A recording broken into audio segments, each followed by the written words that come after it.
Better to meet a man in a bar because you know how much he drinks than to meet him in church and have no idea. Sure, but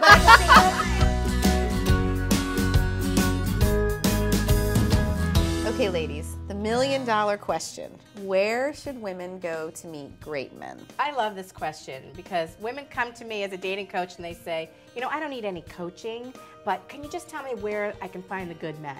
As if there's some big neon sign aiming at some bar where all the 6 feet tall guys who are really handsome and make $250,000 hang out, right? They all in one place, exactly. right? And I have to tell them the truth, right? Wall Street, right? I have to tell them the truth that, you know, actually good men are mixed in with all the other guys. And that's the purpose of dating, is to meet men and weed through and find somebody you're compatible with and somebody that you like. Men are everywhere. They're everywhere. Yeah.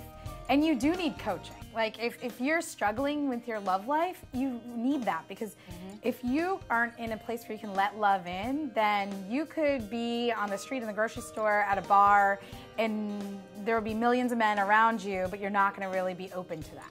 You know, and I think that another place that is great is within your circles of friends. Like, it's amazing to me that my friends, you know, in their mid-30s, later 30s, who they're getting married to are the people that their friend's friend knew, or that on Facebook a friend and a friend knew, and they're already kind of in their circle, and all of a sudden something transpired where they connected. So a matchmaking organization or matchmaking service is a great place for that, because it's more of an extension of friends. A lot of women that come to me say, I've exhausted my friend resources. My friends don't know what I'm looking for, or they have a much smaller, intimate group of friends.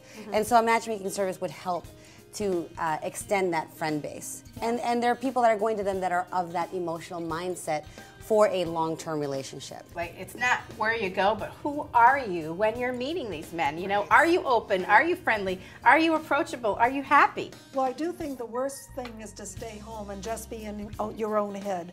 Then you may get caught into all your old memories, thinking someone from 40 or 20 years ago will be a great choice, wasting a lot of time trying to rekindle something that isn't there. And so we always want to get out. Whether you start with your church, start somewhere. Well, to that point, it's amazing to me how many women say, I'm leaving it to fate, or I'm leaving it to chance. Yeah. Well, chance doesn't just happen. You can make those choices, as we talk about, and force that chance. If you're looking for a job, are you going to leave it to fate? Yeah, you're going to do your resume. You're going to get it out there. But it'll automatically manifest itself. I'll just sit at home and wish. yeah, I mean, you can sit at home and be on the computer and being online and look. Right. Yeah, you can do that, but AARP did a survey, maybe it was like 5 years ago, of women 40 to 70 and asking them about their habits. And what they discovered for these single women is that only 16% actually want to do anything about changing their status. wow. I know. So when women tell me about all the competition out there, I'm like, only 16% actually want to do anything. So get out there and get busy. Yeah, that's good. So where don't you want to go to meet men? The bars is a place where one would say you don't want to go to meet a man. Why not? Alcohol is a big factor. Number one, I think the alcohol.